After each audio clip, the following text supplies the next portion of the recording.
Hello guys, today we will study how to make sentences in English.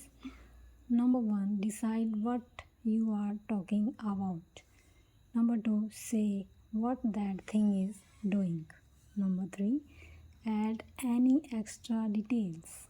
Number 4, connect ideas if needed. Number 5, make sure it makes sense. Number 6, put a punctuation mark at the end. That's it. Just follow these steps to create your English sentences. Here are some examples of sentences following the simple steps. Number 1, subject plus verb. She sings. They play. He sleeps. Number 2, subject plus verb plus object. She eats apples. They read books. He kicks the ball. Number 3, subject plus verb plus complement. She is happy.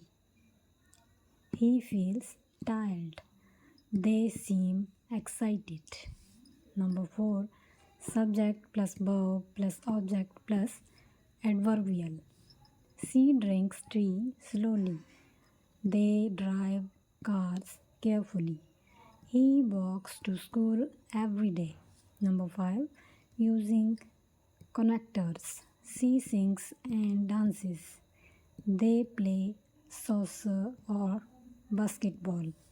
Number 6, ensuring clarity. I like pizza. She studies English. So guys, this is all about how to make sentences in English. You can follow these steps to make a sentence. Thanks.